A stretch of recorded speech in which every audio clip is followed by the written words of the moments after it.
It needs a bit of audience participation, so if you give me a second here, Upsy's going to have to come off. She's a right whore. You got baby claps, Duncan. You got like happy claps. Jesus. Okay, now this next one's called Nazi Gold, and it has a bit of audience participation. Has a bit of a chorus you can all sing along with. So we're all going to try that for a second. Okay, you ready? That's how it goes, and the words are Nazi gold, Nazi gold, Nazi gold, Nazi gold. And you do that twice, so if you're ready, give it a go. Okay, ladies and gentlemen, ready? Nazi gold, Nazi gold, Nazi gold, Nazi gold, Nazi gold, Nazi gold, Nazi gold, Nazi gold. That's pathetic. I'm sorry, come on, once more, with gusto, people, with gusto. With gusto. Okay, you ready? Let's try it again, okay.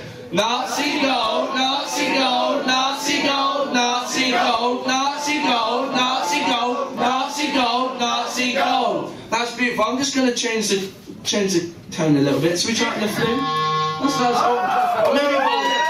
Let's go for violin actually. That sounds a bit more German, doesn't it? Yeah. Okay. It's a bit Wagner. It is a little bit. Okay, so you know what you're doing. Okay, so I'm going to hit with the verse and chorus and the verse and the chorus and the verse and the chorus and we'll finish it. Okay.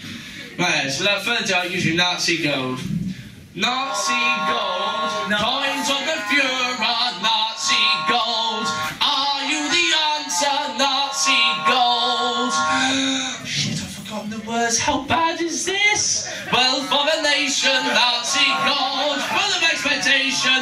Nazi gold, Nazi gold, Nazi gold, Nazi gold, Nazi gold, Nazi gold, Nazi gold, Nazi gold, Nazi gold. I'm going to have to sing them again because I've forgotten it. Coins of the Führer, Nazi gold. Are you the answer, Nazi gold?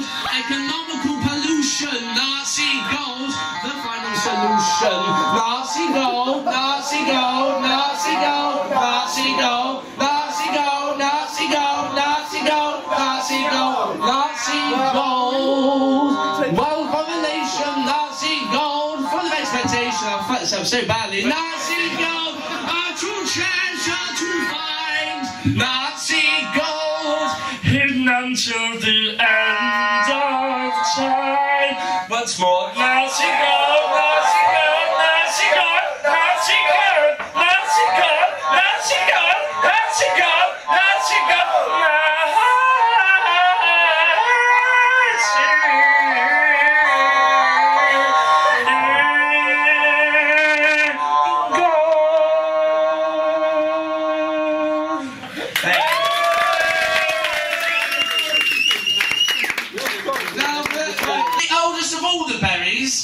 aged at 96 years old, and had traversed much of the earth already, though there's one place he hadn't been in his long existence as a berry, and that was Cornwall, home of the eldest berry, aged at 104.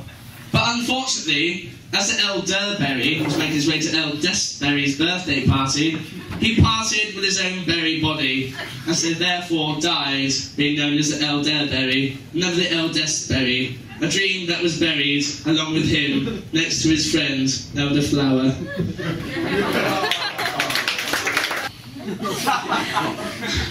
I know this isn't the right time, or indeed the right place, but I'm afraid to say, my dear, I do not like your face.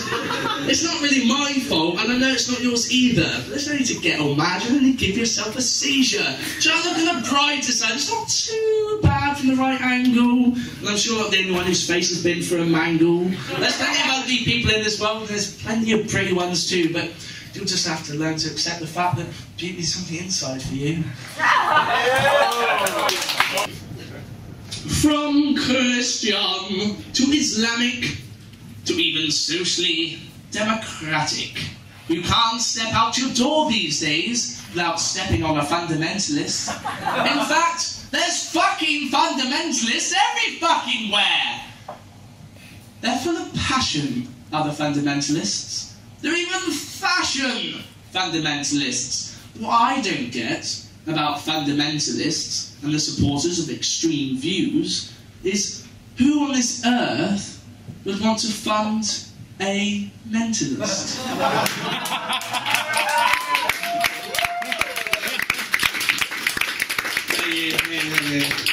Now, I'd like to bring it a bit to a sad note, if that's okay. This is a true story about... There's a friend who was really, actually quite dear to me. I built up really quite a close connection to him, but fortunately it wasn't meant to be. This one's called Lament of the Woodlouse. Woody the Brick, that's his name, was a good friend of mine. He was the best woodlouse I ever knew! But he was out of luck as tragedy struck, for he died. I cried very hard. I don't know what killed him. It might have been the bitter bounty. It might have been the overexposure to salt. It might have been because he was trapped in an airless container. I just don't know. All I do know is that he's dead, and it hurts.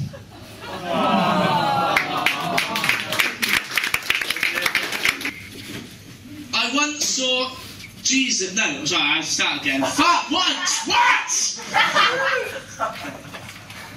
I saw Jesus the other day. He was selling bootleg DVDs out of the back of an old Vauxhall Nova. I have to say I was surprised. I didn't think there were any of the old style Novas still left on the road. Curiosity compelled me to ask the Son of God why he was selling bootleg DVDs out of the back of an old Vauxhall Nova. He said it is because he had an ex-wife and 3 kids to support. Needless to say, this wasn't the answer I was expecting. I thought it might have been for some noble cause. I felt a little sinful for having made assumptions about Jesus and vowed never to do it again, although I know I would. Curiosity compelled me once more to question the Son of God, why he was scraping a living selling bootleg DVDs instead of getting a proper job, especially if I had an ex-wife and 3 kids to support. This just made Jesus sigh before he replied that because he had died, and for our sins no less, no one would hire him. Officially, he didn't exist. No one wanted a dead person working for them, and the few who did only did because they knew they wouldn't have to pay him. So the only way he could make any money was by selling bootleg DVDs. I started to feel sorry for Jesus, but curiosity compelled me even further to question the Messiah. I stated that lots of people donated to Jesus and in the name of Jesus every day, so surely some of that must come his way. But this seemed to only anger Jesus. But it's an anger not directed at me. He seemed more angered at himself. He said, I was right and that it should, but none of it does. Because back when he sacrificed himself for us, there wasn't anything like a written contract. So he doesn't receive a single penny of any of the royalties for his work. I felt so sorry for Jesus this time. I felt compelled by guilt this time to buy one of his bootleg DVDs. As I browsed the selection, I couldn't help noticing he had all the usual suspects. Die Hard 1, 2 and 3, Das Boot, the director's cut, The Runaway Bride, Honey, I Blew Up the Kids, but unfortunately not Honey, I Shrunk the Kids, Homeward Bound 1 and 2, Independence Day, the entire first series of both Top Cat and the Flintstones, and The English Patient. He also had a few saucier titles as well, including Vampiric Vixens and Emmanuel 2000. In the end, I decided to get The Secret Garden, as I really had the urge to see a Victorian cripple kid try and walk. Well, actually, I really had the urge to see something with midgets in, but he didn't have Willow or Time Bandits, only Snow White and the Seven Dwarfs, and that just isn't the same. In the end, I gave him more for his bootleg copy of The Secret Garden than he originally asked for, partly because I felt responsible for his situation, but being Jesus, he felt one good turn deserves another, so gave me a free copy of Big Mama's House too. And that's just one of the many reasons as to why I love Jesus.